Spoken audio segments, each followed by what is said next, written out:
Presidente de la República, doctor Gustavo Petro Urrego, doctora Laura Saravia, jefa del despacho presidencial, señora Marcela Giraldo, presidente del Consejo Directivo de Asofondos, señores presidentes de las AFPs, funcionarios del Gobierno Nacional, señoras y señores parlamentarios, conferencistas, panelistas, invitados internacionales. Un saludo a los medios de comunicación, señoras y señores. Quiero comenzar, señor presidente, agradeciéndole su asistencia a nuestro Congreso de Asofondos. Usted nos honra con su presencia. Este Congreso ha sido siempre una gran oportunidad para discutir e intercambiar ideas sobre el pasado, el presente y el futuro de los sistemas de protección a la vejez en el mundo, en América Latina y en Colombia. Hemos tenido la suerte de contar con participantes que han venido de 10 países, quienes nos han dado sus apreciaciones sobre la evolución de los sistemas pensionales, pero también sobre la situación de la economía mundial, la inflación, las perspectivas de crecimiento y las inversiones sostenibles. Esta mañana nos acompañaron un grupo de parlamentarios de diferentes orientaciones políticas en una muestra más de pluralismo, de civilidad y de fortaleza institucional de nuestro país. Porque más allá de nuestras diferencias, a todos los aquí presentes nos unen el apego a la democracia, a una sociedad abierta al diálogo, a la crítica constructiva y a la búsqueda de acuerdos para enfrentar los grandes desafíos. En una palabra, a todos nos une el amor a la casa grande, el amor a Colombia, la casa de todos. Hemos constatado una actitud responsable para el cambio y para construir sobre lo construido, para mirar no solo al presente, sino sobre todo hacia el futuro de nuestros hijos, de nuestros nietos y de todos los que vendrán después. Con toda razón, Edmund Burke argumentó que la sociedad es efectivamente un contrato social, pero es un contrato no solo entre los vivos, sino también entre los vivos y los que ya están muertos. Pero también argumentó que es un contrato social entre los vivos y los que todavía no han nacido. Celebramos, señor presidente, que este gobierno, su gobierno, haya presentado una reforma pensional y una reforma al sistema de protección a la vejez, que durante muchos años habíamos solicitado desde Asofondos a 3 gobiernos anteriores. Y porque un sistema de protección a la vejez, si está bien diseñado y es sostenible, es efectivamente un contrato social que podremos establecer, no solo entre los colombianos de hoy, sino sobre todo con las generaciones futuras, aún con las que no han abierto aún sus ojos en la tierra. Permítame plantear 7 puntos con los cuales queremos resumir nuestros principales argumentos con relación al proyecto de reforma pensional que ha presentado su gobierno, señor presidente. En primer lugar, queremos resaltar que este proyecto de ley tiene varios elementos positivos. Este proyecto unifica, en primer lugar, en un solo sistema los 2 regímenes contributivos que hoy en día compiten uno con otro. Una situación que Colombia, junto con Perú, es caso único en el mundo. Una duplicidad de regímenes que ha generado arbitrajes absurdos y una complejidad que pocos ciudadanos entienden. Este proyecto amplía la protección de la población más vulnerable, los que nunca han tenido acceso al sistema pensional, mediante un incremento del subsidio para los adultos mayores pobres. Igualmente, mejora el pilar semicontributivo existente, los llamados BEPS, al plantear otorgar una renta vitalicia con los ahorros de los cotizantes que no alcancen a obtener una pensión de por lo menos un salario mínimo legal. Este proyecto también elimina los subsidios existentes para las pensiones de quienes hayan contribuido por encima de 3 salarios mínimos legales o por encima del umbral que finalmente apruebe el Congreso de la República.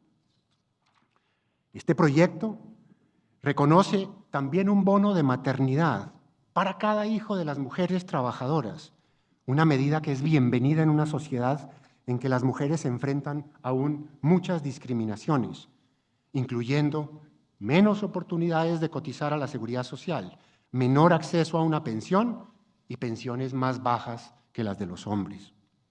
Además de contar con menores ingresos para su edad de retiro, esta medida es importante porque las mujeres viven muchos años más que los hombres, razón por la cual también desde Asofondos hemos argumentado que las pensiones, que la reforma al sistema de protección a la vejez es un asunto primordialmente de las mujeres.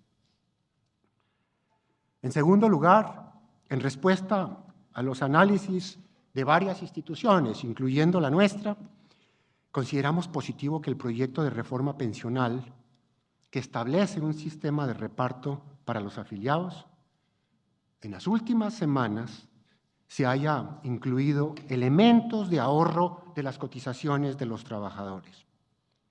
No obstante, aún faltan más elementos para proteger realmente el ahorro de las cotizaciones de los trabajadores y reducir los efectos negativos del envejecimiento de la población.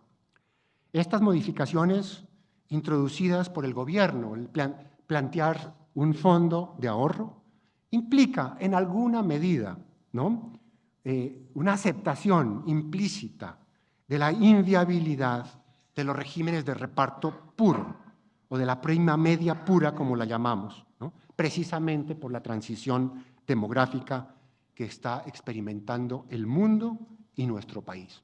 Y lo quiero ilustrar con algunos números.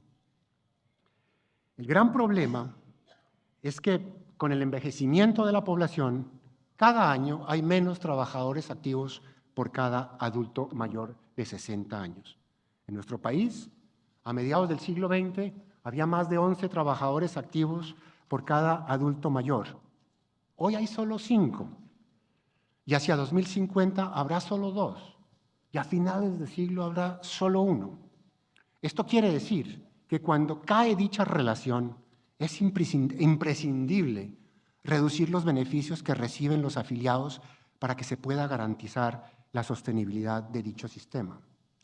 Es decir, es menester aumentar la edad de pensión o incrementar el número de años de cotización o elevar el monto de las cotizaciones o reducir la pensión o una combinación de todas esas medidas.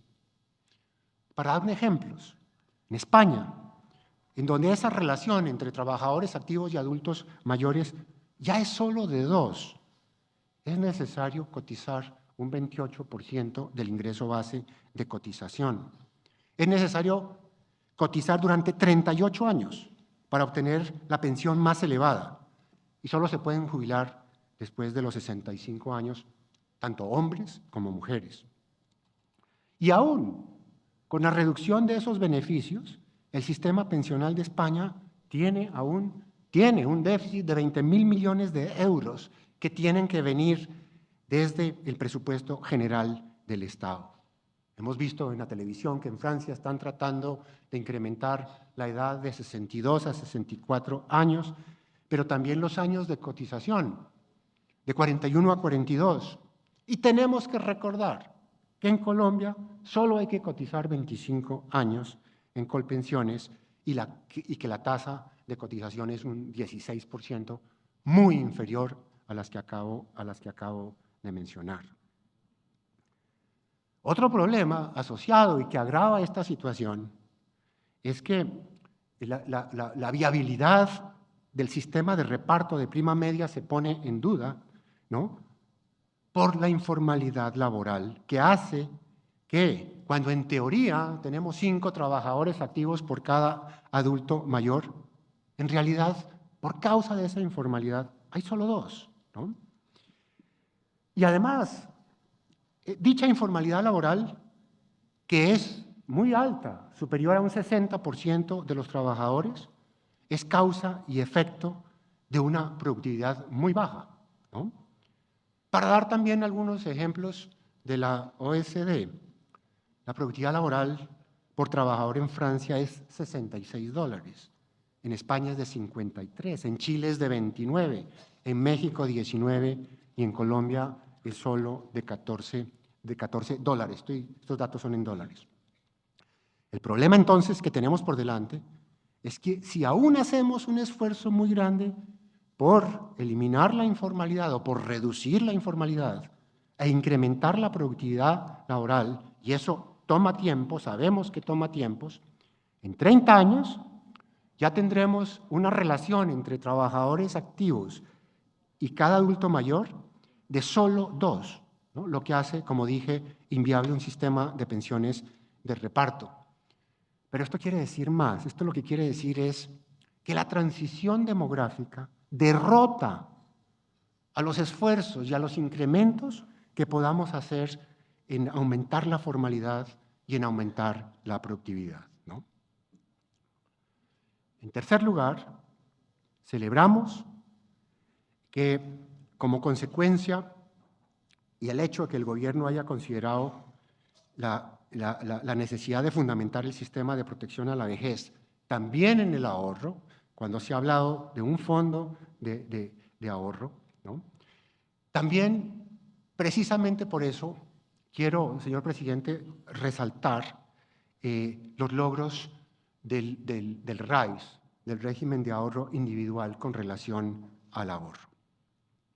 Los fondos de pensiones han ahorrado ya 366 billones de pesos, que son producto de las cotizaciones de los trabajadores y de la rentabilidad de esos fondos.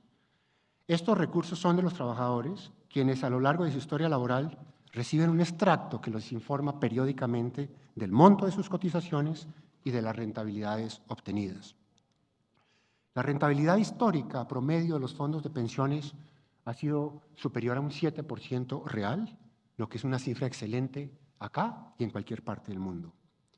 Como consecuencia de esos 366 billones, un 70%, o sea, 256 billones de pesos, son producto de esas rentabilidades. Esas rentabilidades son netas de comisiones, ¿no? Y de un 0,73% del ingreso base de cotización, lo que la sitúa en un nivel bajo a nivel internacional, ¿no? Si en el régimen público no hubiesen existido los subsidios, especialmente a las pensiones de altos ingresos, que este proyecto, su proyecto, presidente, va a eliminar, como consecuencia no se hubieran dado los traslados de afiliados desde los fondos de pensiones hacia Colpensiones. Y si no se hubieran dado esos traslados, tendríamos 100 billones más en los fondos de pensiones, o sea, la cifra sería 463 billones de pesos. En cuarto lugar, también quiero resaltar que alrededor del mundo el ahorro se está tornando en la alternativa que necesitan crecientemente los países. Incluso aquellos que históricamente han tenido regímenes de reparto. Hacia 1997 solo existían 11 países que tenían un régimen de capitalización individual, ya sea en forma exclusiva o en compañía de otro régimen de reparto. Hoy son 46 países alrededor del mundo. Además, según cifras de la OECD, hoy son 22 los países pertenecientes a esa organización que, contando con regímenes de reparto, capitalización o mixtos, tienen reservas superiores al 20% del Producto Interno Bruto y varios de los cuales tienen ahorros, esas reservas por encima del 200% del Producto Interno Bruto. Para darnos ejemplos más cercanos a nosotros, ¿no? China, bueno, uno un poquito más lejos, China, ¿no? Acaba de introducir un esquema de capitalización individual precisamente por el envejecimiento de la población y por el decrecimiento de la población, que hace que esa relación entre trabajadores activos y adultos mayores haya caído significativamente. Más cerca de nosotros, la reforma pensional que introdujo Andrés Manuel López Obrador en México es otro gran ejemplo del papel crucial del ahorro en la seguridad previsional. Ante el bajo ahorro y la baja cobertura, el gobierno de López Obrador decidió fortalecer el sistema de capitalización individual existente desde hace mucho tiempo. Entre otras medidas, la reforma aprobada por el Congreso de México incrementó en forma gradual la tasa de cotización de un 6.5% a 15% del ingreso base de cotización, lo que está incrementando sustancialmente no solo el ahorro previsional, sino el ahorro macroeconómico de ese país. Adicionalmente, el mismo Estado mexicano, está subsidiando las cotizaciones de los trabajadores de menores ingresos a sus cuentas de ahorro individual que son administradas por las AFPs de allá, que se llaman las AFORES. El gobierno de México también amplió y fortaleció el pilar solidario, ¿no?, como está en su propuesta, señor presidente, ¿no?, pero financiado no con las cotizaciones de los trabajadores formales, sino con el presupuesto general. En quinto lugar, hemos encontrado que pese a la obligación que tendrán todos los trabajadores formales de cotizar sobre un umbral de 3 salarios mínimos legales al régimen público de pensiones, nos preocupa, y a pesar de que se ha mencionado que se quiere construir un fondo, nos preocupa que el proyecto propuesto como está en este momento no tendrá capacidad de ahorrar. Y por el contrario, tememos que disminuirá el ahorro previsional y también el ahorro macroeconómico como un todo, ¿no? Básicamente, lo que está pasando, y veíamos esta mañana aquí, señor presidente, las cifras, es que aún después de implementar y hacer estas reformas, Colpensiones quedará con un déficit, no alcanza a ahorrar, queda con un déficit y el gobierno nacional tendrá que continuar trasladándole recursos para financiar ese déficit. Y quiero resaltar que no somos los únicos que han encontrado resultados semejantes. En el foro sobre los impactos de la reforma pensional que organizaron recientemente Asobancaria, Findeter y el periódico La República, el doctor Ricardo Bonilla, el nuevo ministro de Hacienda, llegó exactamente a estas conclusiones, ¿no?, y en sus conclusiones resaltó que esta reforma pensional, como está, no tiene capacidad de ahorro. Y no tiene capacidad de ahorro, y al hacer esos traslados, desde los fondos de pensiones, de cotizaciones a Colpensiones, tumba, digamos, el ahorro previsional y, como dije, también el ahorro macroeconómico. En sexto lugar, aun si se encuentran fórmulas para incrementar los traslados desde el gobierno a Colpensiones, ¿no?, algo que sería forzoso hacer, porque si Colpensiones está en déficit y se quiere hacer un fondo de ahorro, ¿no?, el gobierno tendría que mantener unos giros a Colpensiones cercanos a un 1% del PIB. En este sentido, pues también nos preocupa y se ha manifestado a lo largo de las discusiones que hemos tenido la capacidad de Colpensiones o de ese ente técnico para administrar profesionalmente esos recursos, y de ahí la necesidad de que a esta entidad se la aísle completamente del ciclo político, y hemos planteado, y varios nos han acompañado en eso, que deberíamos pensar en una institucionalidad semejante a la que tiene, por ejemplo, el Banco de la República.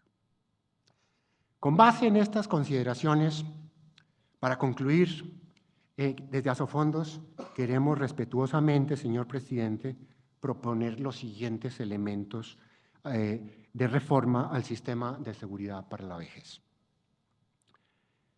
En primer lugar, estamos de acuerdo con la ampliación del pilar solidario en los términos en los que los plantea el proyecto del gobierno. Es decir, ampliar la cobertura al programa que hoy se conoce como Colombia Mayor de 1.6 a 2.5 millones de personas y elevar el subsidio, que hoy es de unos 80.000 pesitos, a unos 230.000, de forma que estaría cubriendo la línea de pobreza. Estamos de acuerdo con el esquema del pilar semicontributivo, ¿no? Pero proponemos que debe comenzar a operar desde el momento de la actual edad de jubilación, ¿no? Porque de esta forma se descarta una especie de cambio paramétrico no explícito que, además de ser regresivo, discrimina contra las mujeres, ¿no? Porque las mujeres tendrían que esperar 8 años, ¿no? De los 57 a los 65 años, cuando comenzaría a operar, ¿no? Esperar 8 años para gozar de este beneficio, en tanto que los hombres tendrían que esperar, pero solo 3 años.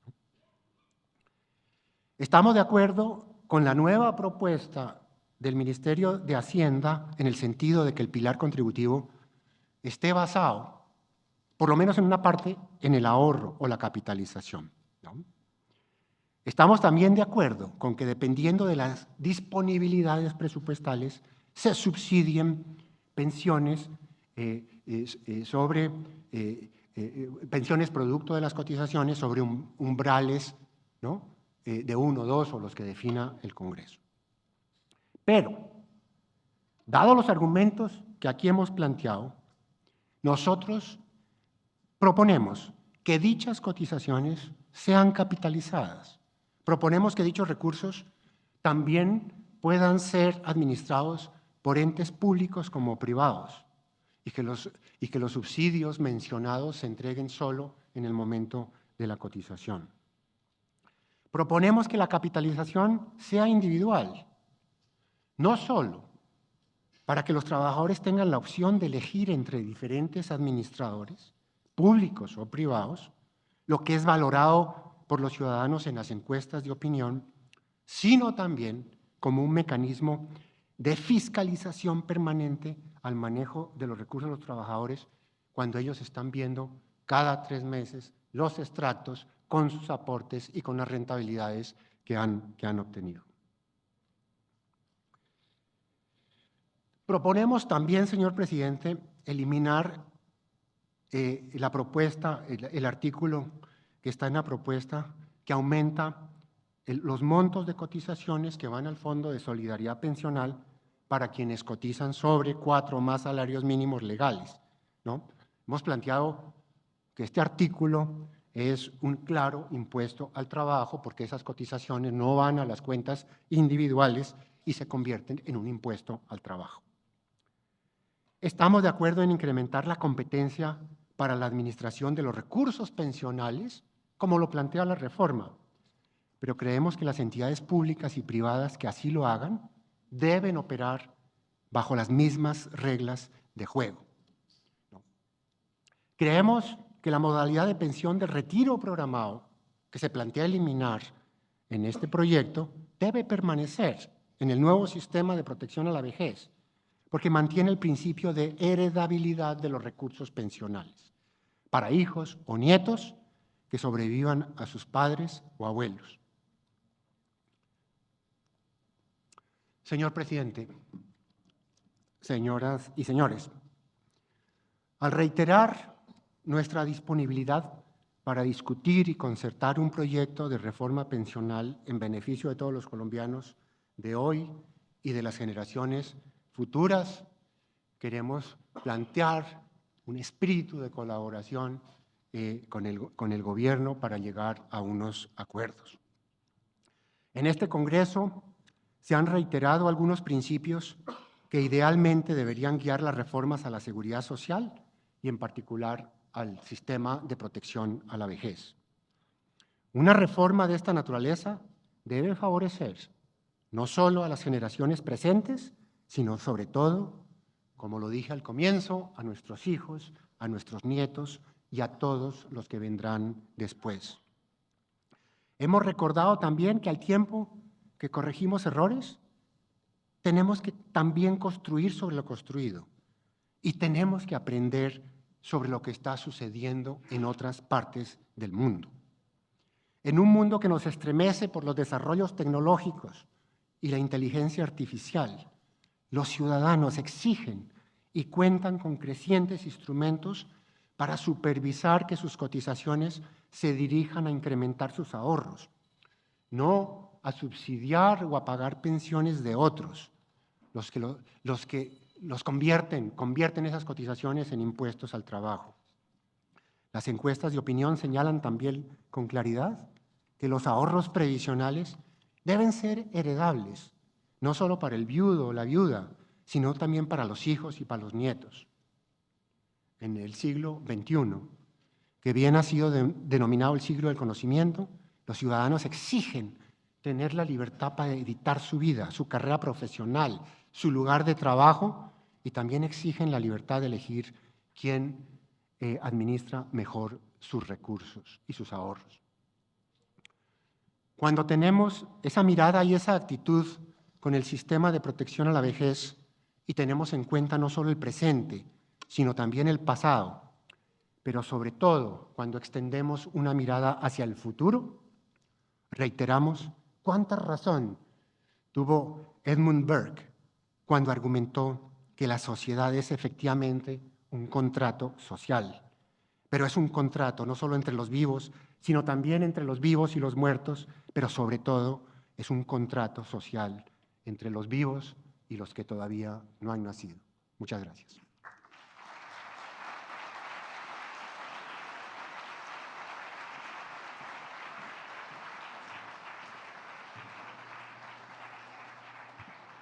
Muchas gracias, doctor Santiago Montenegro.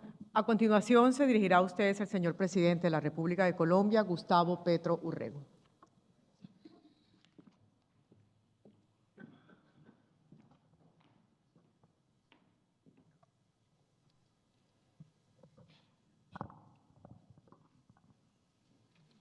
Señor presidente de la Asociación Colombiana de Administradores de Fondos de Pensiones y Cesantías, Asofondos, Santiago Montenegro, nos conocemos hace varias décadas,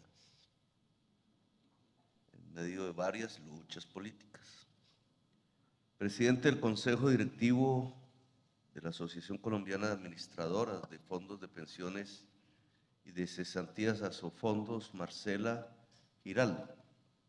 Funcionarios del gobierno aquí presentes y entidades adscritas o vinculadas, Ministerio del Gobierno Nacional, congresistas de la República aquí presentes, también varios compañeros míos de viejas luchas de hace décadas.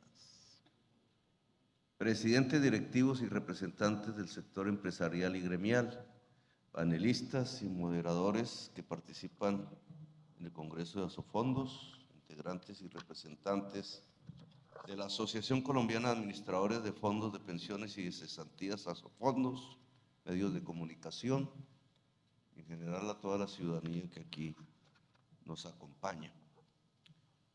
Tengo que confesar que los tiempos de los debates y las discusiones públicas nos han llevado a dedicar más a la reforma a la salud que a la reforma pensional. Y eso hace que, digamos, el debate pensional e incluso el debate laboral pues no hayan tenido la cabida, el espacio suficiente dentro de la sociedad colombiana.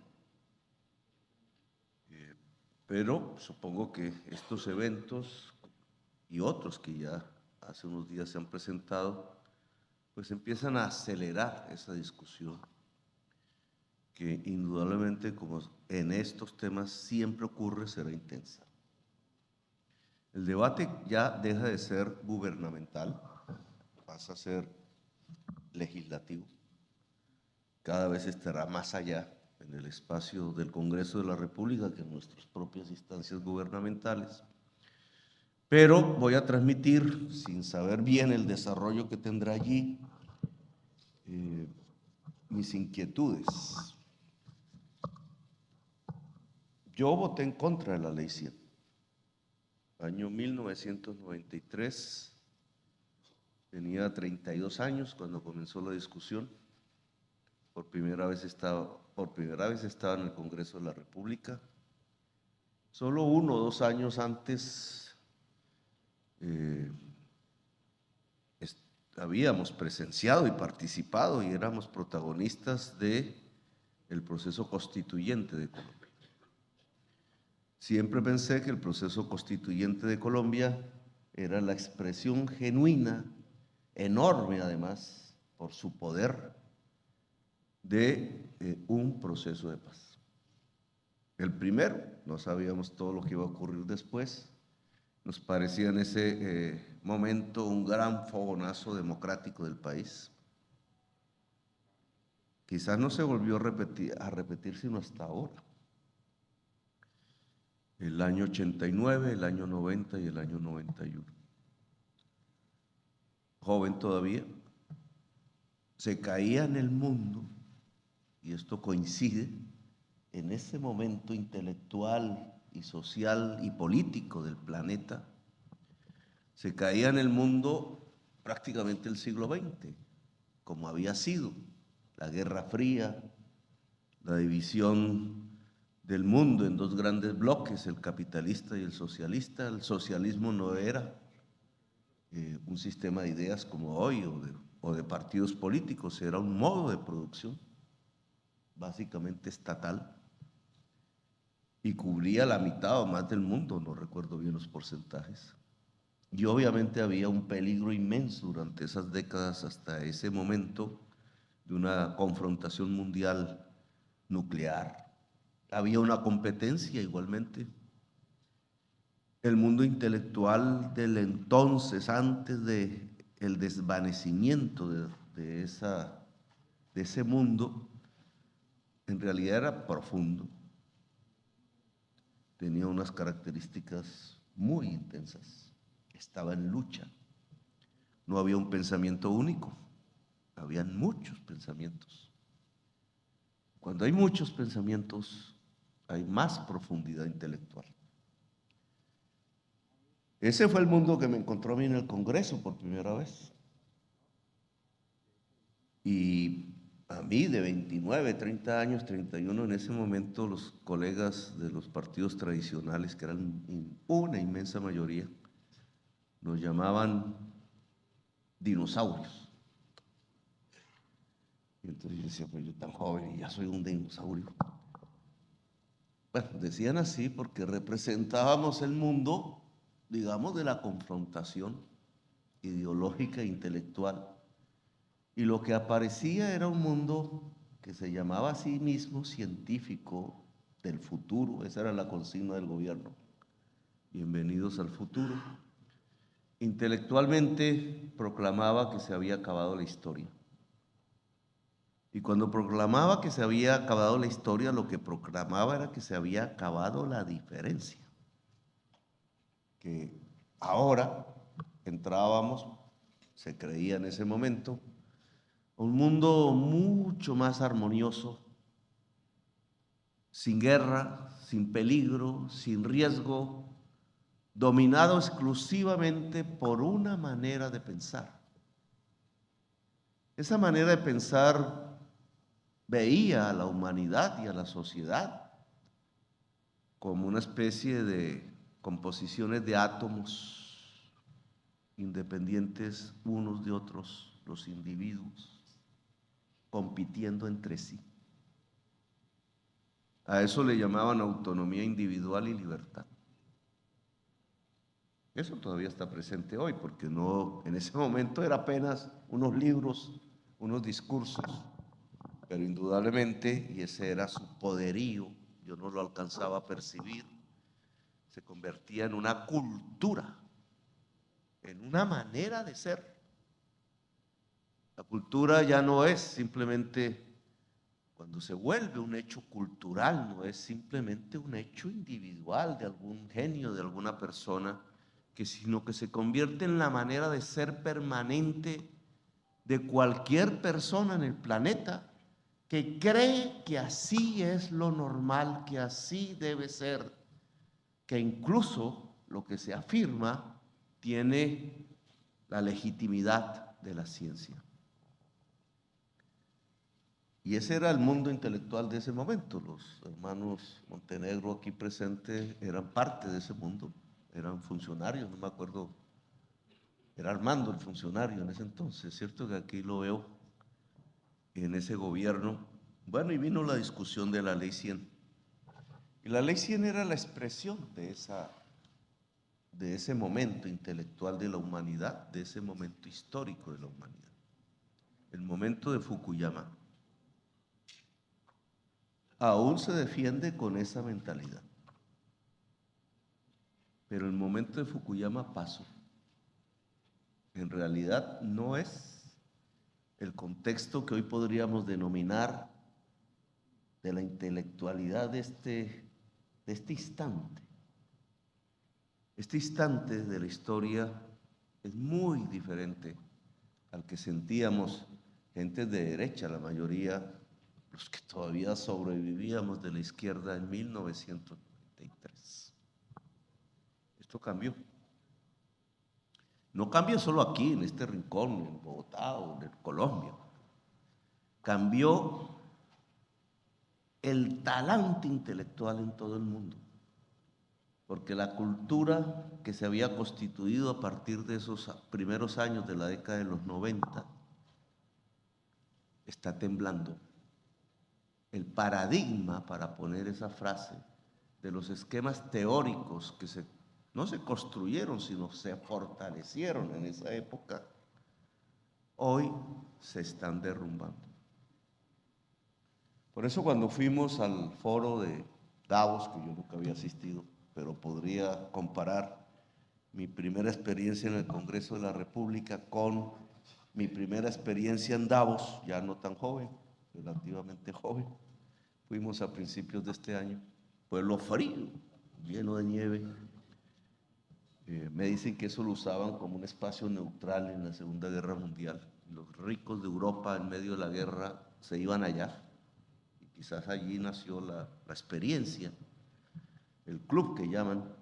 Pues esta vez asistí un poco, pues primero porque me invitaron, porque si no, no hubiera asistido. Y segundo, porque quería ver el clima, el talante que existía en las mentes de esas personas que se designan a sí mismas como las gentes más ricas del planeta. Les gusta encontrarse allí. Indudablemente, el clima intelectual de Davos a principios de este año comparado con el clima intelectual del Congreso de la República Colombiano el primer año post-constituyente era completamente diferente. Aquí hablaron de la policrisis, de un momento a otro, del fin de la historia y el mundo armónico por venir. Bienvenidos al futuro, nos decían. Hoy, en ese mundo de los más poderosos del planeta, el término general de calificación de la situación actual de la humanidad era policrisis. ¿Qué es la policrisis? No, se nos juntó, como si fuera mágico, como si fuera por azar, se nos juntó la guerra, con características de convertirse otra vez en mundial, se nos juntó el crecimiento del hambre y la pobreza. Pero si hace 30 años, allá en el 93 nos decían que eso se iba a acabar, que precisamente lo que se hacía en esa época como construcción de un nuevo paradigma humano, de una nueva fase, era que se iba a acabar, que lo que llegaba era un mundo de abundancia y prosperidad. Y las cifras que ahí daban eran de un crecimiento del hambre inusual en muchas décadas de la existencia humana. Ahora, como un resultado.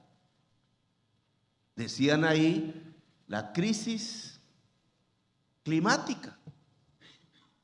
Bueno, cuando yo estuve en el Congreso de la República, para ninguno de nosotros se nos pasaba y existía. Pero a ninguno de nosotros, nosotras, las que habían ahí en el Congreso de la República de Colombia, en 1993 se le pasaba que existía algo que se llamara crisis climática. La verdad, nunca. Y resulta que es la mayor crisis del planeta y de la humanidad, no del planeta, sino de la humanidad en este momento. Y ahí apareció, y obviamente, crisis económica. Desde el 2008, ya es 2023, en lugar de que hoy se esté hablando de que estamos saliendo, lo que uno nota en los artículos periodísticos es que vamos a lo peor. 2008-2023. Un economista que llamaba Kuznets hace mucho tiempo hablaba de eso, de las ondas largas, de la prosperidad y de la decadencia. Bueno, crisis juntas y la enfermedad. Tampoco en el 93, ni para atrás, ni para adelante, se nos hubiera ocurrido en el tiempo que algo como lo que hemos vivido hace 2 o 3 años, el COVID, pudiera ser posible. Lo que existía en el Congreso de la República cuando se aprobó la ley que trajo a la vida el sistema pensional colombiano vigente hoy, lo que existía ahí detrás de cada uno de los congresistas que aprobamos en la cabeza, en la proyección de la sociedad de ese entonces, era un mundo completamente diferente a la realidad de hoy. Y obviamente un buen político, un dirigente, el político ¿qué es? Alguien que capta. De cierta forma es como un artista, es sensible a los cambios de tonalidad de la sociedad. Un político, un artista hoy, un académico no digo tanto, porque un académico puede encerrarse en un gueto mental, pero en general la juventud de hoy, que es mucho más sensible a la crisis que un hombre de mi edad o de más edad, toda esa realidad de hoy tiene otra manera de entender las cosas. Y no es más optimista que en 1993, al contrario. Una juventud hoy, que en un porcentaje muy elevado, se niega a tener hijos. ¿Quién iba a pensar eso, compañeros del Congreso, en 1993? A mí me hubieran dicho, no, que usted hágase la vasectomía de una vez. Me pongo pálido, me salgo corriendo. Hoy es así, con jovencitos de 18 o 20 años. No quieren tener hijos, ¿por qué? Porque saben que el mundo de ellos va a ser peor. Y esto que estoy diciendo aquí, no, espero no alargarme, pero siempre encontrarme con mis viejos compañeros de debate me ponen. Eso de que nuestros hijos van a vivir peor, ni más ni menos constituye desde el punto de vista filosófico el derrumbe completo del paradigma de la modernidad, que desde hace unos 5 siglos nos acompaña algo más. La modernidad se nos deshace de las manos y no, como pensaban ciertos filósofos franceses, porque pasamos a un mundo de átomos libres, un poco disipados y líquidos, la posmodernidad. Pasamos a un periodo que uno podría, para ponerlo en términos un poco dramáticos, al comienzo de la época de la extinción de la humanidad. Eso no estaba en 1993.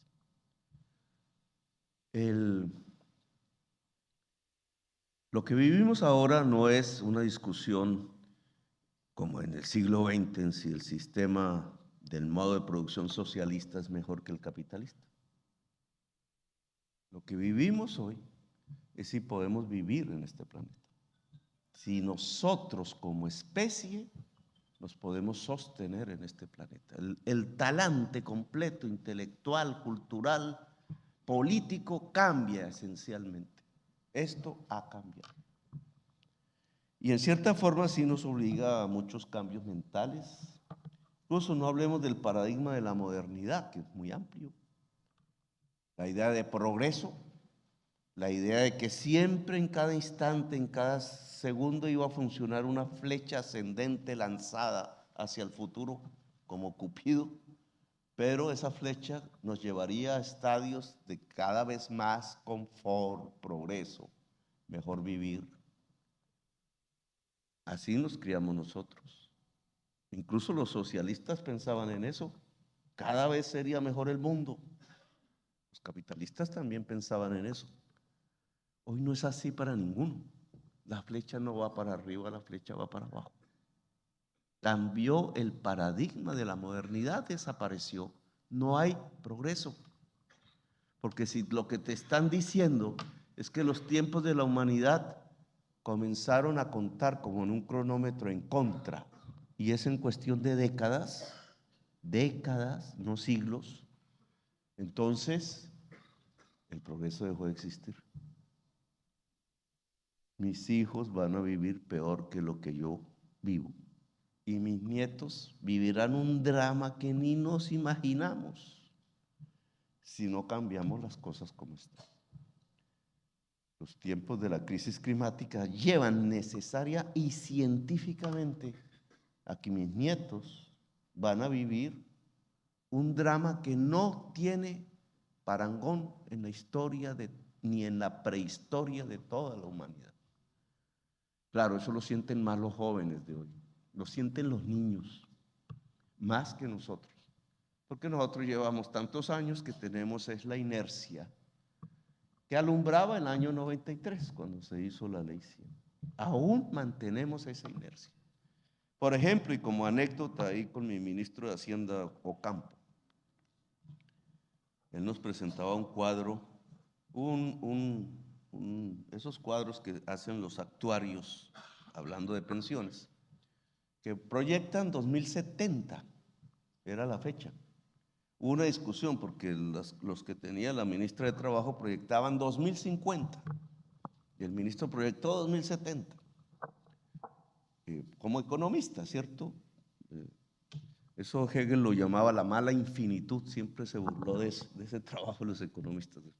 Porque obviamente si uno coge una fórmula matemática donde aparece un exponente positivo, el resultado en el tiempo cada vez será más y más y más y más y más, infinito. A eso le llamaba la mala infinitud. Porque nunca sucede, porque eso no es real. Pero digamos, son diversiones de los economistas y más de los que tienen este tema, porque tienen que averiguar qué pasa entre generaciones. Este no es un tema de coyuntura, este es un tema que afecta no solamente a la actual generación, sino la futura, etcétera, el sistema pensional de cualquier país. Ahí había llegado un informe científico del panel de expertos de Naciones Unidas sobre crisis climática, que no son economistas. Los economistas no han podido entender el problema. Lo crearon, pero no lo entienden. Y entonces el panel hace unas divisiones regionales, un modelo complejísimo donde climático, etcétera, que es lo que ellos manejan. De vez en vez sale a la publicidad. Y decía, ¿qué pasará con la migración? Era el objetivo del modelo, era la migración humana, ¿qué sucederá? Y entonces tenía que partir de cómo afecta a cada región del planeta el alza de la temperatura en unos escenarios diferentes, 1 grado, 2 grados, 3, 6 grados. El modelo lo resuelve y entonces yo me puse a mirar, bueno, ¿y qué le pasa a Colombia? Año 2070, también. Año 2070, ¿qué le pasa a Colombia si no frenamos el crecimiento de la temperatura del planeta?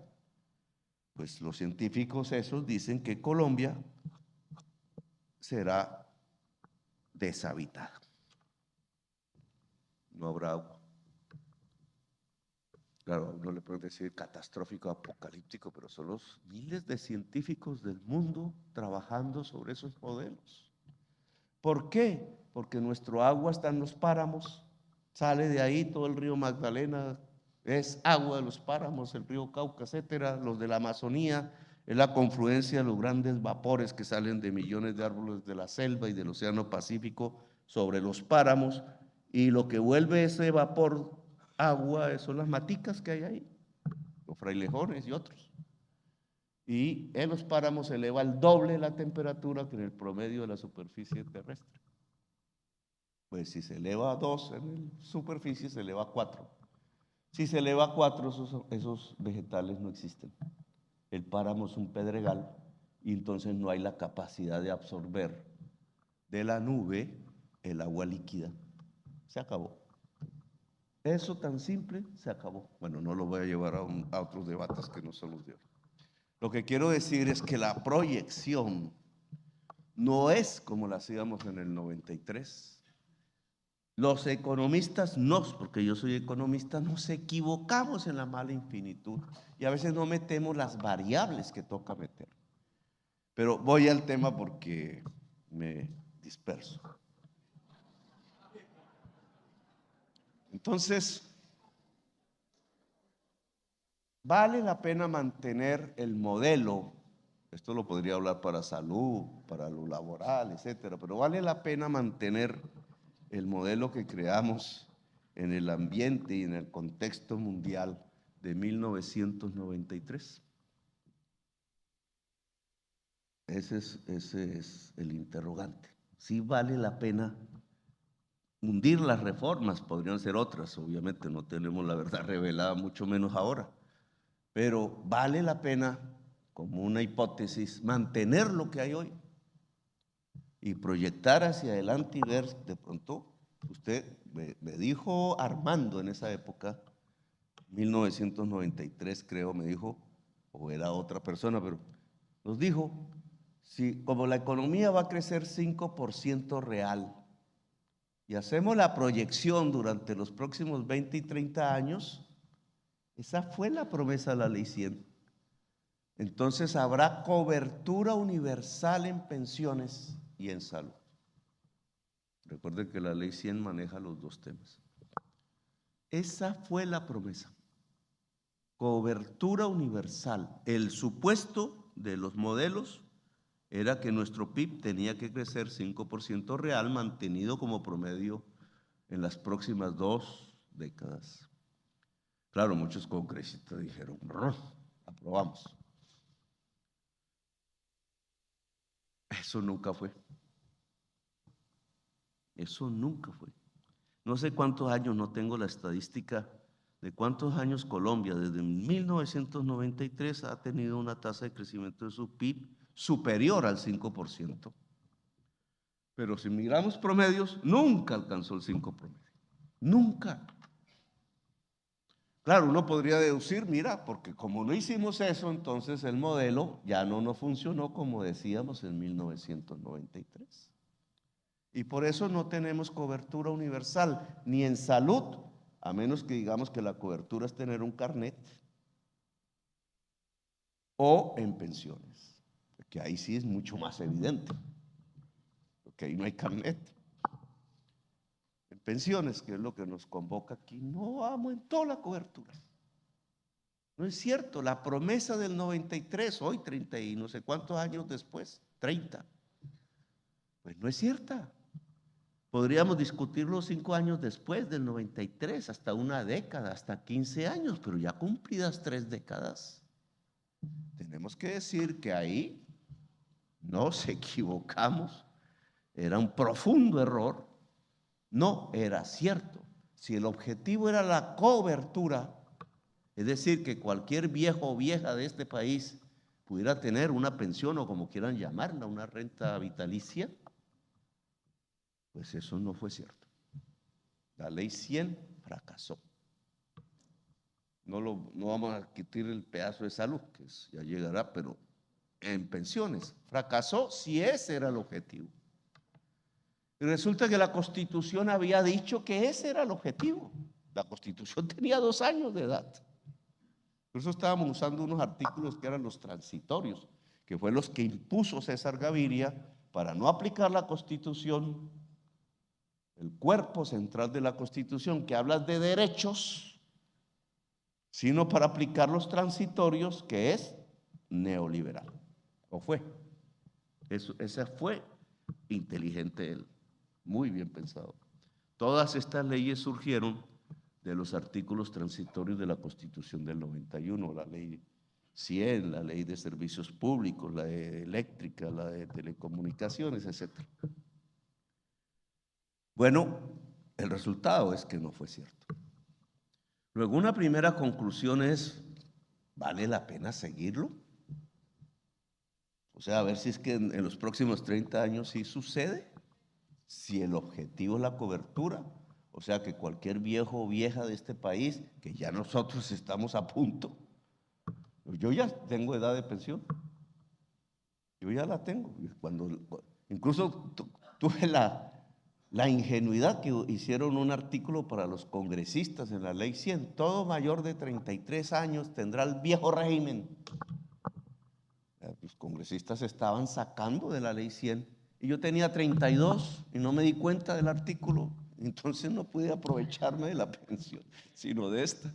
Pero era mi ingenuidad, yo no pensé que los congresistas fueran así, oiga, pero así era. Bueno, y total es, entonces, supongamos que seguimos como estamos. Yo tengo aquí unas cifras, podemos confrontar a ver si pues son de ustedes, son públicas.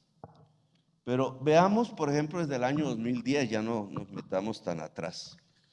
Desde el año 2010 a la fecha yo tengo hasta octubre del 22, entonces voy a coger el 21 como último año, porque me queda incompleto el 22. ¿Cuánto ahorro se metió en Colpensiones? Entonces yo tengo que en el 2010 había 4 billones, esto está en corrientes. Había 4 billones y en el 2021 12 de gente que cotiza en Colpensiones. De 4 a 12, es decir, se multiplicó por 3 más o menos, hasta el 2021. Esto sí me gustaría ponerlo y ojalá usted me ayuden en cifras, ojalá del 2023, para no. Y si yo voy al RAIS, es decir, ustedes, y voy a la mismo periodo, en el 2010 había 14 billones, es decir, el éxito del RAIS frente a Colpensiones durante el 93 hasta el 2010, pues lo llevó a ser más de 3 veces más importante en captación de cotizaciones. De hecho, se llevó los jóvenes, etcétera. Pero en su desarrollo al 2021 tiene en el 2021 24.7.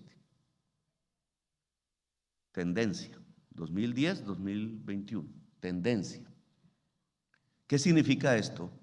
Que el RAIS no se duplicó, de 14 a 24 no se duplicó, y Colpensiones se triplicó. Esta es una paradoja, porque el mundo intelectual del año 93 me hubiera dicho, imposible, lo público es malo, lo privado lo buenísimo. Los individuos compitiendo entre sí como átomos independientes de unos a otros. Pero aquí el resultado dio al revés. El resultado es que Colpensiones, prima media, triplicó, y en cambio RAIS ni siquiera duplicó. ¿Qué variable está midiendo? ¿Cómo? ¿Qué variable está midiendo? Ahorro forzoso en cotizaciones, o sea, lo que sale de la ley. No voluntario, forzoso. Ahora tengo una pelea con un periodista porque él cree que todo lo que diga forzoso es socialista, chavista y comunista. Pues este es ahorro forzoso. Este es ahorro, aquí no hay ahorro libre. Precisamente las pensiones son ahorro forzoso. Entonces, resultado. ¿Seguimos por ahí? Si seguimos por ahí, si estas tendencias no varían, el RAIS se acaba. Yo quiero acabar el RAIS. Si me lo preguntas, en el 93 no lo quería ni crear. Bueno, pero ahora estamos en el 2023. ¿Lo quiero acabar?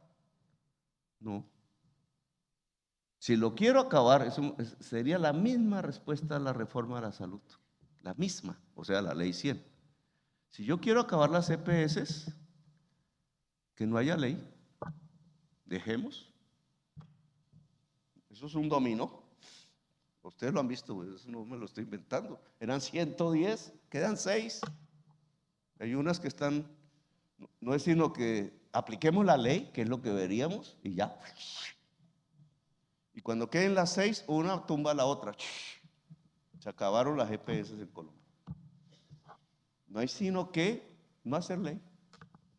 Lo mismo aquí. Que queremos acabar los fondos privados de pensiones, no hagamos ley. Esta tendencia mata el RAIS. En 5 o 6 años podemos hasta proyectarla en la mala infinitud de los economistas, pero así va. Esto, digamos, es un primer dato que pues ustedes me dirán si no, sí, pero es lo que está pasando. Entonces, el Colpensiones se llevó el mercado, se lo está llevando. Esto tiene unos problemas, porque esto no es ordenado. Esto va así, ni el Estado está ahí metido, ni el mercado de cierta forma, pero esto va, se están llevando. En la campaña electoral me decía, es que usted va a expropiar a los cuentavientes. Pero yo, ¿por qué me dice que va? Me decía Vicky Dávila siempre. Usted va a expropiar a los, y yo expropiador y expropiar, porque ellos querían equipararme al expropio de Chávez, para que no ganara la presidencia. Son mis periodistas son muy neutrales en este tipo de actividades.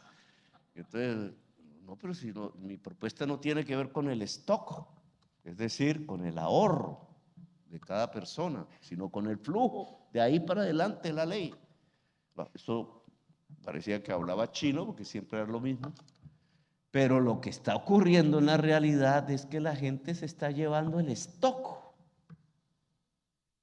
No saca, no es que a partir de aquí entro a Colpensiones y entonces allá se quedó la cuenta. No, démelo de la cuenta y me voy para Colpensiones. Y aquí un problema que he detectado en estas cifras. Por que Colpensiones al coger el stock lo vuelve corriente.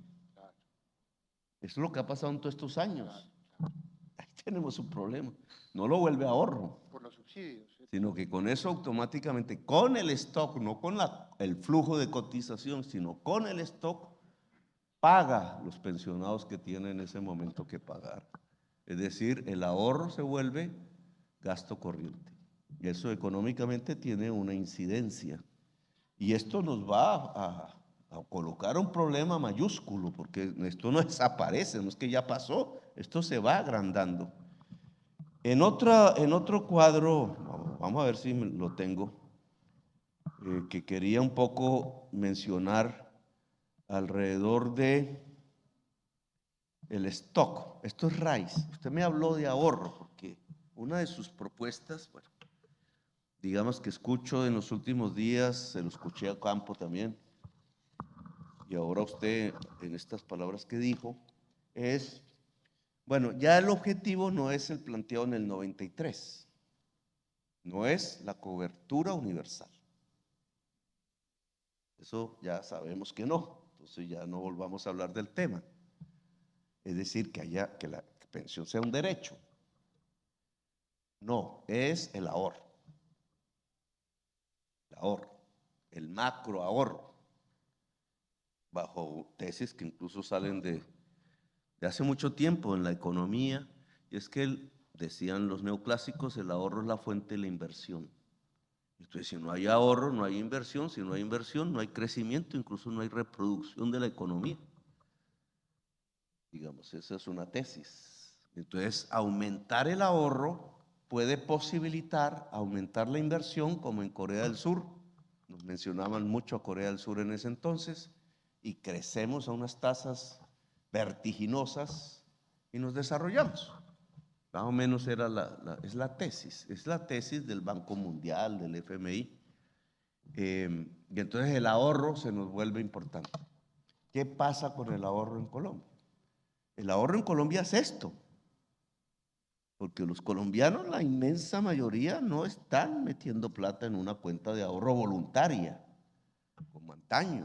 No les queda, el sueldo no le alcanza para semejante posibilidad de guardar algo ahorrado. Si acaso la casa, como un bien específico, a veces haciéndola con las propias manos, la autoconstrucción, o pagando las cuotas terribles durante mucho tiempo, se va convirtiendo en el ahorro de la gente, la casa. Pero digamos, macroeconómicamente, como flujos financieros, es esto. Pero ¿qué me encuentro en los datos alrededor de este tema? Entonces, RAIS, resumo uso del flujo generado por las cotizaciones recaudadas. O sea, ¿cuánto llega? Cotizaciones, ¿en qué se gasta? Entonces me sale que si yo voy al 2010 de nuevo, las cotizaciones en el RAIS eran 14.5 billones, ya lo había dicho, 14.5 billones. Y sus salidas, muy chévere, 3.3. Es decir, quedaba ahí un remanente que se iba al stock de 11.2 billones. Ahorro. Digamos, lo que usted acaba de decir, indudablemente ocurría en el año 2010. Y el ahorro era 11. En pesos corrientes, que si lo hacemos en constante nos da una cosa más terrible. Entonces yo empiezo a mirar 2011, 2012 y ahí hasta el 2021. Ya ustedes miran estos 2 últimos años cómo va. Pero yo observo que el recaudo efectivamente aumenta, no se duplica, llega a 24, 2021. Y las salidas pasan de 3 a 20, casi 21. Se multiplicaron por 7. No se duplicaron los ingresos y se multiplicaron por 7 las salidas. Y es la tendencia, porque entonces yo veo el stock. ¿Cuánto le están dando el stock? 2010, 11.2. Pero 2011, 7.3. 2012, 4.5.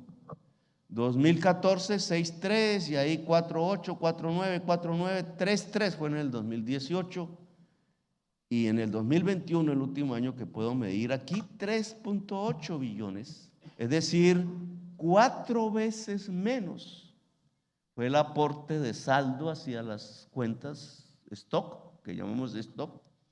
Y si miro 2022 en octubre, era 1.2. O sea que si proyecto eso no alcanzó ni a 2. Me gustaría ver año pasado, que quizás lo podamos tener. Claro, alguien diría no, que el COVID. No, pero el COVID, ¿qué tiene que ver con esto? Son los traslados. Además, desde el 2010 está cayendo permanentemente. Es decir, que si yo dejo esto sin ley, sin nada, así, de chévere, voy a lo Duque. Entonces, no hay ahorro.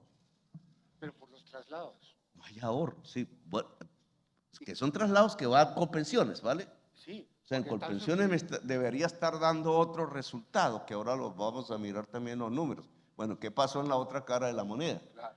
Pero aquí esa es la tendencia. Es decir, para el año 2022, ya si hacemos la proyección a diciembre, el RAIS ya no aumentaba el ahorro. El RAIS, que era donde se suponía estaba la capacidad para aumentar el ahorro como una variable macroeconómica del país. Me puedo ir hacia otros cuadros, espero que no aburra aquí. Fuente, ahora Colpensiones, la otra cara, digamos. Fuentes de pago de Colpensiones, pues efectivamente sus propias cotizaciones que pasan de 4 a 11, o sea, se triplican, lo habíamos dicho, ahí va, que estás extrayendo, digamos, valor, llamémoslo así para ponerlo en términos de economía política, que a mí sí me gusta eso. Está extrayendo valor del sistema RAIS hacia el sistema Colpensiones. De eso, los traslados RAIS eran 10 billones, esto es adicional, ojo, estoy cometiendo un error, de solo cotizaciones sin RAIS, sin traslado, se triplica a 11.9 billones, ¿cierto? Por la dinámica misma de Colpensiones.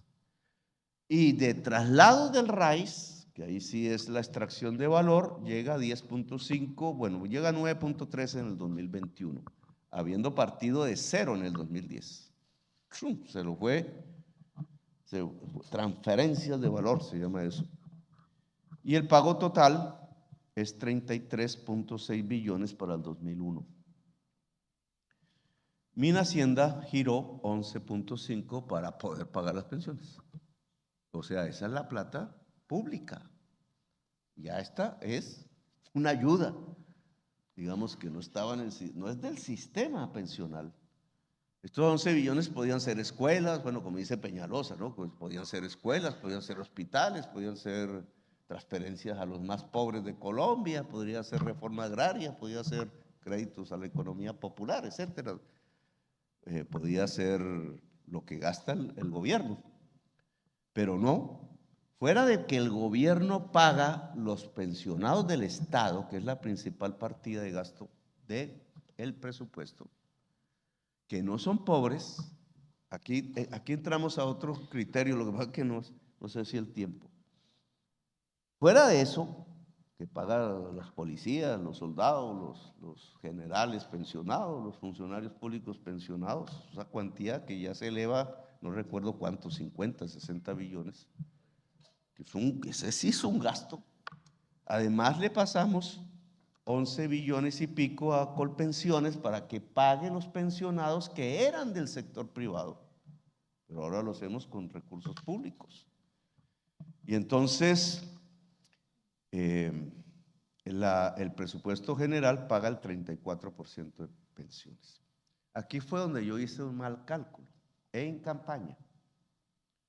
Porque entonces mi primer pensamiento cuando vi estas cifras ahí en campaña es, bueno, si parte de las cotizaciones van del RAIS a Colpensiones de manera ordenada a través de una ley bajo el sistema de pilares, que fue como lo llamamos, sistema de pilares, que no es un invento mío, ojo, eso viene del Banco Mundial, dijo que le gustaba, eso viene de Holanda, creo que esa es la idea inicial. Pues esta platica se deja de trasladar y ¿en qué no la gastamos? Entonces yo en campaña dije, hago una división, esto me da unos millones de personas, ¿cierto? Que si le doy medio salario mínimo, o sea 6 millones anuales, 12 millones entre 6 millones anuales me da 2 millones. Yo puedo entregarle medio salario mínimo, era en ese momento, a cada viejo, vieja de Colombia hasta 2 millones de personas. Es decir, el incremento de cobertura, ahí sí, se vuelve sustancial con este recurso. Y ese fue mi criterio. Es más, aún lo tengo en la cabeza. Lo que pasa es que se me despiporró. Porque las cuentas empiezan a dar otras cosas. Y a mí me pareció increíble. Entonces, estos señores banqueros no quieren perder aquí el control de estos recursos, pero el sacrificado es el viejito. Siempre puse como ejemplo el campesino cafetero. Ahí es donde ya empezamos a distanciarnos mucho, porque yo no veo la sociedad como unos átomos independientes luchando entre sí. No tengo la visión de Fukuyama, sino que veo la sociedad con autonomías individuales, sí, pero articuladas. No puede haber individualidad sin sociedad. El ser humano es social. No hay Robinson Crusoe. No existe una humanidad donde los seres humanos son caballos compitiendo entre sí a la carrera. Ni siquiera entre los caballos existe. Eso es un invento de un negocio. Pero bueno, esa es otra cosa. Aquí los datos, entonces, me dicen que hubiera podido liberar con el sistema de pilares 12 billones al año, lo cual sería muy importante. He descubierto, paréntesis, que en la ideología liberal socialdemócrata, un presupuesto debe tener dos grandes componentes: los ingresos, impuestos, que deben venir de los sectores más ricos, y debe gastarse en los sectores más pobres. Entonces el presupuesto se me convierte en un distribuidor de la riqueza y la sociedad se vuelve más equitativa. Eso está en Alemania, en Suecia, en Estados Unidos, en Canadá, hasta en España. Entonces los índices Gini de esas sociedades son chéverísimos, 0,30, 0,35, a duras penas llegan a 0,40. Colombia tiene 0,55, uno de los países más desiguales de la tierra. ¿Cómo su presupuesto no logra ser un constructor de justicia social y equidad. Entonces, cuando uno mira por el lado de los ingresos, aquí Oscar Darío sabe más de eso que yo, pues es que los impuestos no se cobran sobre los ricos, sino sobre la clase media en realidad. Cuando yo voy al gasto, que debería ser lo más fácil, descubro que las grandes partidas del presupuesto nacional no van a los más pobres. Por ejemplo, la deuda, el pago de la deuda, ¿a quién le pagamos? A un tenedores de bonos. ¿Por qué? Por una serie de obras que se construyeron aquí en Colombia. ¿Esas obras beneficiaron a los pobres? ¿O a quién beneficiaron? Interrogante, pero ahí se van como 70 billones. Y después voy al de pensiones. ¿A quién le paga el gobierno las pensiones? El presupuesto. ¿A los más pobres? ¿No tienen pensión? ¿Campesino cafetero? No tiene pensión. No hay campesino que tenga pensión. Y en la ciudad hay pensionados en los barrios populares, poquísimos. ¿A quién le pagamos nosotros las pensiones? A los que fueron empleados públicos. Y esos no son los más pobres, es una clase media. Y si subimos por ahí a los magistrados y a los congresistas, pues ni siquiera eso es clase media. Son los ricos de este país. Es decir, que tenemos el segundo gran bloque del presupuesto trasladando dinero público hacia clase media, hacia arriba. Y ahora hay un tercero que casi me hace, que es el subsidio a la gasolina. Porque cuando uno va y mira quienes usan la gasolina en Colombia, es el 15% de la población, clase media hacia arriba, algunos pobres, pero los que tienen carro. Pobres son los que tienen moto. Y resulta que el señor Duque, discúlpeme que hablen del pasado, descubre por sus afanes políticos que no va a subirle el precio de la gasolina cuando el precio internacional de la gasolina se dispara. Nosotros importamos gasolina, entonces Ecopetrol compra caro, vende barato. Esa cifra en un año son 36 billones de pesos. Estas cifras ni siquiera los grandes fondos privados de pensiones no recaudan eso. 36. Y entonces me dejan el último artículo de una ley que Oscar Darío debió haber visto. No, entonces se puede pagar con los dividendos o los ingresos de la nación. Y entonces, sí, y lo hicieron. Y mi ministro lo hizo. Y yo no me había dado cuenta cuando me di cuenta en una reunión con ustedes en la discusión de la edición presupuestaria. ¿Y esto cómo? ¿Esto? ¿Por qué de los ingresos estamos pagando el subsidio a la gasolina? ¿Saben qué significa eso? Que si yo con los ingresos gasto en los más pobres, se trata de que el señor que carga bultos o la señora campesina que siembra papa o el desempleado incluso, están subsidiando al señor que tiene la Toyota y usa la gasolina para llenar la Toyota. Y eso es de una enorme inequidad. Y la cuantía no es marginal. La cuantía son 36 billones de pesos al año.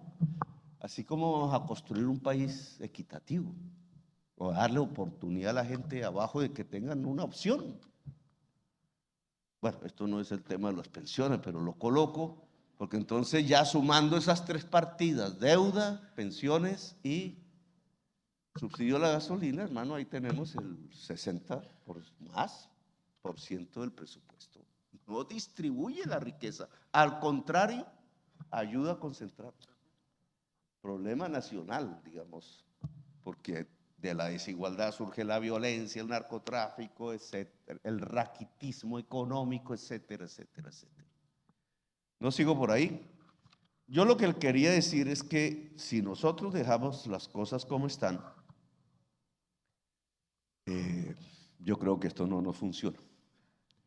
Aquí tengo los ingresos de todo el sistema, o sea, Colpensiones y RAIS sumados, o sea, el sistema pensional colombiano, sus ingresos y sus pagos. Los ingresos para ese 2021 son 37 billones y medio entre ambos, 12 de Colpensiones, 24 del RAIS. No está aquí el ingreso el pago del Estado. Y en los gastos para ambos me da 37.4. ¿Qué significa eso? Dos cifras casi iguales, que no hay ahorro. Nuestro sistema pensional junto ya no da ahorro. Ya no sirve esa, digamos, que es un argumento válido, digamos, no despreciable, pero ya no existe. Lo dio antes, ya no lo da. Y finalizo, ya acabo con eso, un poco con un llamado de atención. Porque el hecho de que ya no genere ahorro el sistema pensional colombiano, Por los subsidios. bueno, ahora lo discutimos o tendremos oportunidad, pero que ya los números no nos dan ahorro, no significa que no haya un ahorro, que es lo que llamamos el stock, que está en el RAIS, no está en Colpensiones, porque Colpensiones no ahorró la transferencia. En cambio, el RAIS pues tuvo varios años donde era superavitario. Eso va a 300 y pico, la cifra la tengo por ahí, billones. Pero ¿qué está pasando con eso? Que ese es un tema de ustedes. Otra vez miro los varios años para saber si hay una tendencia, no un hecho coyuntural. Entonces yo me encuentro que, digamos, hace 4 años, vamos a ver, 2019, porque esto otra vez termina en 2022, noviembre. 2019, ¿dónde estaba el stock? ¿Dónde? Aquí le dicen composición, portafolio de inversiones. ¿Dónde se metió el dinero? Entonces yo encuentro que la mayor parte enorme era el total emisor nacional, se llama así, y eso era básicamente deuda de la nación. O sea, nos financiaban. Así era. Que este es otro argumento, pero ¿cómo van a cambiar eso si es que así se financia el gobierno? Había acciones internas, mucho menos el porcentaje, o sea, realmente el stock no se dedicó a invertir en empresas y otras cosas menores, pero fundamentalmente era deuda de la nación, TES. Y en cambio afuera del país, para ese mismo año, había una inversión que la mayor afuera eran fondos de capital privado, fondos de riesgo en el mundo, supongo que en Estados Unidos, algo en Europa. Y ya, pasan 4 años, la tendencia es continua, es estable, entonces cada vez menos es la deuda de la nación. Ustedes están, ya no me acuerdo aquí, yo tengo el porcentaje, pero ya no, ustedes no financian la nación como antaño. Eso cayó al 28% del portafolio, cayó al 28%, llegó a ser casi el 40%. Y es en 4 años, del 40 al 27 en 4 años. La tendencia es que esto ya no financia la nación. Y obviamente si se está acabando el stock, si se está acabando el flujo para el stock, pues no.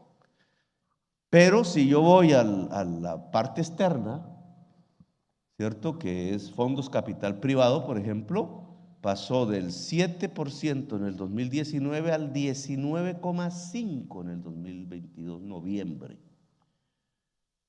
Y total emisor externo, porque no solamente se mete en capital privado, sino renta fija, se hace deuda externa, pero de otros países, total emisor externo, o sea, la plata fuera de Colombia, 55,3%, y en cambio el total emisor interno, 45,88%, noviembre 2022.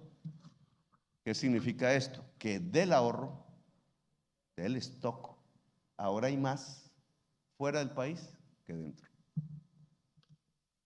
Y esto nos acaba de fregar la piola.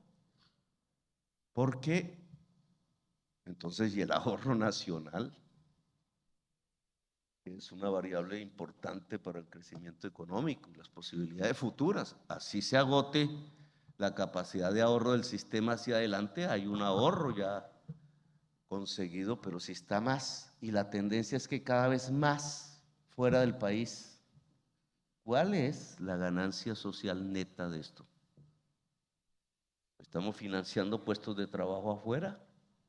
¿Estamos financiando crecimiento económico afuera? ¿Estamos perdiendo puestos de trabajo internos? ¿Estamos perdiendo capacidad de inversión y de crecimiento económico nacional? Con dineros que no son privados, ¿ah? Porque todos sabemos que las cotizaciones, ahí habrá un debate jurídico, pero no son privados. Bueno, el stock del cuentaviente sí, pero no lo controla. No lo controla. Este es el sistema pensional. Y yo un primer consejo, digamos, esto lo hace un decreto. Esto lo produjo un decreto. Esto no sucedía antes. Este es gobierno Santos, creo, el decreto.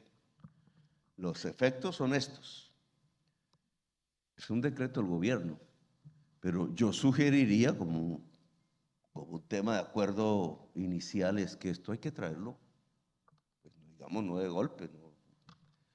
Porque ¿qué está haciendo afuera en un mundo que se está desplomando? Hoy pues sí, Davos, la policrisis. En el torbellino de la policrisis estamos sacando el ahorro nacional allá. Yo no digo que nos vamos a salvar de la policrisis, pero aquí está un poquito mejor que allá. Se lo aseguro. Allá se están quebrando los bancos.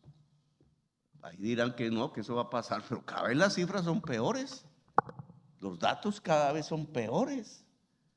Entonces yo sí diría, pues por lo menos por un tiempo, ¿no? Porque uno no sabe qué serán 5 años, en 10, pero deberíamos hacer un esfuerzo de traer el stock a Colombia, que creo que nos ayudaría mucho a todos, no solo al Estado, sino a la sociedad toda, a ricos y a pobres, porque todas estas son variables macroeconómicas.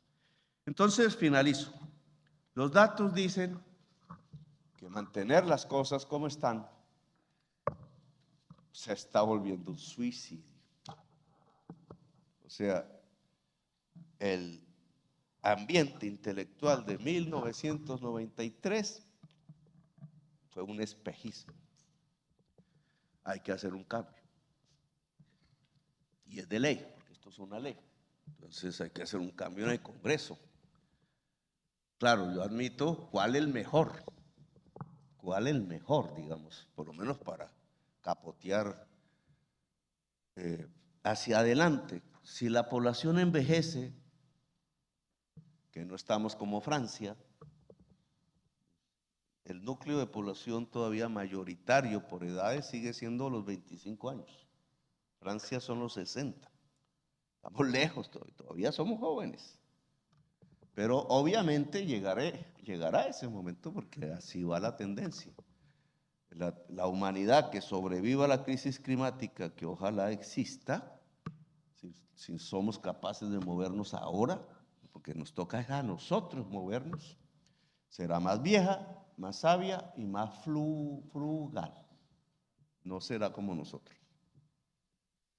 Eso de sabia va a ser muy interesante, pero esa va a ser la sociedad del futuro, no la que nos imaginamos en el 93 de Ferraris y rubias al lado y cosas de esas. Eso no, ni de átomos compitiendo, ni nada de eso. Se subirá en transporte público, eléctrico. Eso sí será comodísimo, eso sí creo. Será otra sociedad, pero quizás la alcancemos a ver nosotros si sobrevivimos. Y tenemos que actuar ahora para poder sobrevivir, es decir, para que nuestros nietos tengan por lo menos una calidad de vida. Pero, digamos, en esa sociedad, que ya sería materia de otra discusión, pero lo que puede permitir una sociedad de 10.000 millones de personas, yo no sé cuánto tendrá Colombia, que no se mueran de sed, de hambre, etcétera, que no haya la policrisis, esa sociedad que yo digo frugal, sabia y vieja, porque los viejos serán la mayoría y las viejas. Lo que pasa es que, para un poco nuestro ego, tener hoy 63 años no es lo mismo que hace 30 años tener 63 años. ¿cierto? Alguien me decía, no, pues es que hace 30 años es como alguien que tenía 40, 45, entonces uno que se tranquiliza un poco. Pero seguro que será así hacia adelante, ¿cierto? Ser viejo no va a ser lo que para nosotros hoy significa o lo que significaba hace 30, 40 años. Ser productivo, pero ahí está el tema. Eso ya lo habían escrito en el siglo XIX. Autores que en las universidades y en las facultades de economía ya están censurados de la economía política, y es que todo depende de la productividad. Y la productividad depende del conocimiento. Hay un móvil de productividad, que es la ganancia, la que tenemos hoy, la ganancia. Entonces, por tener más ganancia, más productividad, pueden haber otros móviles. Pero la productividad es la base de esto. ¿Cómo se sostiene un sistema pensional? Llámese RAIS, que podría ser, o sea, de cuentas individuales, llámese Colpensiones en reparto simple, llámese mixto de pilares, cualquiera u otros que se inventen, solo se sostiene porque las pensiones son una transferencia de la riqueza de la sociedad. Y la riqueza de la sociedad está en función de la cantidad de trabajo, y la cantidad de trabajo está en función de la productividad. Es decir, si no se desarrolla un sistema capitalista, y Colombia no lo tiene, por eso ustedes tienen esos niveles de cobertura. ¿Cuántos cotizan? Pues un porcentaje apenas de quienes trabajan. O desarrolla un sistema productivo, porque el capitalismo es productivo, y entonces los trabajadores se vuelven muchos más y con capacidad de cotizar, y entonces el sistema pensional funciona. No importa que envejezcamos, porque entre más productividad, más capacidad de la unidad de trabajador activo para aportar riqueza a la sociedad y por tanto una parte para las pensiones. Esa será la discusión política del futuro, que quizás ya no sea la nuestra. O la productividad, el beneficio de productividad, es decir, la riqueza, se va para los dueños del capital, como hoy, o para el tiempo libre. Esa es la gran discusión política que hay en Francia, y será la mayor discusión si superamos la crisis climática en el mundo. La sociedad rica será la sociedad que más tiempo libre tenga. La riqueza se medirá por el tiempo libre. ¿Tiempo libre para qué? Porque nosotros con el tiempo libre como individuos, no como átomos, pero sí como individuos libres, somos más ricos. No por las cantidades de cosas, sino por las experiencias, las sensaciones. Esa riqueza depende de la productividad. Y claro, las pensiones tienen que ver con el tiempo libre. En lugar de pensar que se va a correr la edad, bueno, esa será una discusión. Es probable que la discusión sea que se corre la edad, pero para abajo. Así como en muchos países la discusión es que la jornada no se extiende, sino que retrocede. El país rico es el que tiene las jornadas laborales más cortas, porque su productividad lo permite, no por vagos. Colombia tiene la jornada laboral más extensa de la OCDE, la más extensa, y al mismo tiempo la más baja productividad de la OCDE. Qué paradoja, pero eso tiene una ley económica. Entre más rico, claro, Colombia es pobre. Su jornada laboral es extensa, pero por hora cada trabajador produce muchísimo menos que un trabajador en un país rico. Porque la diferencia es conocimiento aplicado a la producción, es decir, productividad. Esa es la diferencia. Nosotros no tenemos conocimiento y mucho menos aplicado a la producción. Entonces tenemos jornadas larguísimas, el empresario cree que tiene que alargarlas más, y entre más pobres, porque el trabajador produce menos por unidad de tiempo. Esa discusión es de la reforma laboral, no nos metamos ahí, Lo que sí quiero decirles es que la base real de sostenibilidad de un sistema pensional, aún con cambio de edades, es la productividad. Y la productividad está ligada a cuál modelo económico es el que estamos desarrollando. Voy a meter de todas maneras aquí mi... Claro, pues usted tiene un modelo petrolero venezolano, pero cada vez más extendido en Colombia. ¿Cuál es la productividad del modelo petrolero? Eso se llaman rendimientos decrecientes, porque cada pozo tiene cada vez menos petróleo, por definición. La actividad extractiva es de rendimientos decrecientes. Si es de rendimientos decrecientes, es de productividades decrecientes. Por eso Colombia está en el fondo de la productividad. Si comparáramos a Venezuela, igualito. Igualito. Si nuestro modelo de desarrollo es productivo, la agricultura, industria, bueno, las condiciones que son de este siglo, pues eso se llena de productividad, de conocimiento, y esa productividad y conocimiento, que es lo mismo, se llena de las bases para que nuestro tiempo libre sea cada vez más amplio, es decir, para que podamos sostener un sistema de pensión que por lo menos dé derecho a pensionarse. Este es tema de diálogo, ¿no?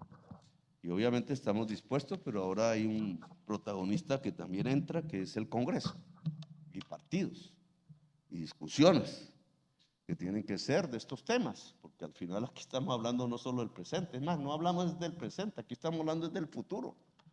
Y por tanto, pues las discusiones son de toda la sociedad, en el Congreso se dan, allá estaremos obviamente como gobierno y allá estarán ustedes como protagonistas de este sistema, pero creo que nos toca entendernos, porque si sigue igual, ustedes ya no van a poder hacer muchos congresos de aquí en adelante. Bueno, gracias, muy amables.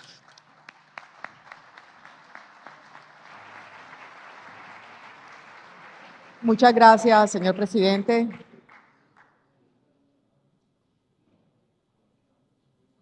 Una foto, por favor, para doctor Montenegro, señor presidente. Una foto, por favor.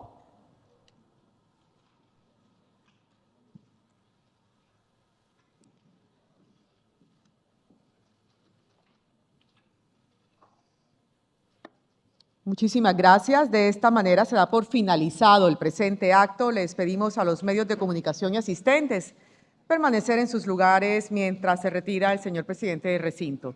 A todos, muchísimas gracias por su compañía estos 2 días de un evento muy nutrido, doctor Montenegro.